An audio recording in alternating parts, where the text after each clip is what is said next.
প্রতিষ্ঠা দিবসে ভাঙড়ে তৃণমূলের জলসা ঘিরে ইতিমধ্যেই বিতর্কের ঝড় উঠেছে বিভিন্ন মহলে। রাজনীতিকদের পাশাপাশি সমালোচনায় সরব বিশিষ্টজনরাও। সেই ঘটনার জেরে এবার দক্ষিণ ২৪ পরগনা জেলা পরিষদের সদস্য মীর তাহের আলী সহ অভিযুক্ত তৃণমূল কর্মীদের দল থেকে সাসপেন্ড করা হলো। বুধবার টুইট করে একথা জানান তৃণমূল সাংসদ ডেরেক ওব্রায়েন। মঙ্গলবারের জলসার নেতৃত্বে ছিলেন মীর তাহের আলী। গভীর রাত পর্যন্ত মঞ্চ বেঁধে তারস্বরে গানের সঙ্গে উদ্দাম নৃত্য, সঙ্গে টাকা ওড়ানো।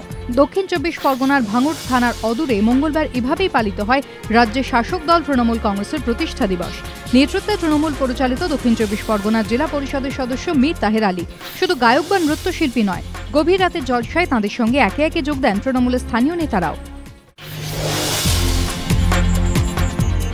মৃত্যু রহস্য এখনো কাটেনি। এরই মাঝে অদিতি ঘটকের মৃত্যুর ঘটনায় মূল অভিযুক্ত জ্ঞানজিৎ কটেরকে গ্রেফতার করল সোনারপুর থানার পুলিশ। পুলিশ জানিয়েছে, ঘটনার দিন গাড়িতে ৪ জন ছিলেন। অদিতি ঘটকের সঙ্গে ছিলেন তাঁর ৩ বন্ধু তানিয়া, ঋতিকা ও জ্ঞানজিৎ।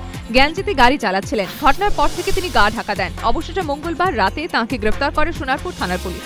প্রথমে দুর্ঘটনায় মৃত্যুর কথা বললেও পরে সোনারপুর থানায় খুনের অভিযোগ দায়ের করেন অদিতির মা সংহিতা ঘটক। সেই অভিযোগের প্রেক্ষিতে পুলিশ ৩০২ ধারায় খুনের মামলা শুরু করে। পুলিশ জানিয়েছে, জ্ঞানজিৎকে জেরা করে তারা জানতে চাইবে ঠিক কি ঘটেছিল। এর আগে অদিতির ২ বান্ধবীকে জিজ্ঞাসাবাদ করে পুলিশ। এবার তারা খতিয়ে দেখবে ওই ২ বান্ধবীর সঙ্গে জ্ঞানজিতের বক্তব্যের কোনো ফারাক হচ্ছে কিনা।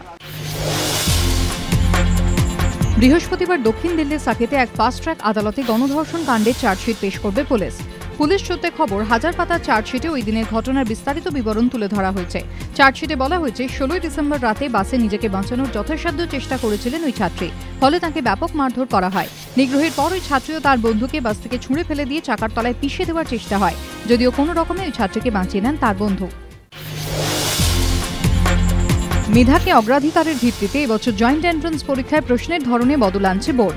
জয়েন্ট এন্ট্রান্স এক্সামিনেশন বোর্ডের রেজিস্ট্রার দিব্যেন্দু কর জানিয়েছেন, এবার পদার্থবিদ্যা ও রসায়নের আলাদা পরীক্ষা হবে। দুটি বিষয়ে 1 নম্বরের 45টি প্রশ্ন থাকবে। অঙ্কেও 1 নম্বরের 60টি প্রশ্ন ও 2 নম্বরের 20টি প্রশ্ন থাকবে। প্রতিটি প্রশ্নের জন্যই থাকবে 4টি করে অপশন। উল্লেখ্য, এবছর 21শে এপ্রিল জয়েন্ট পরীক্ষা।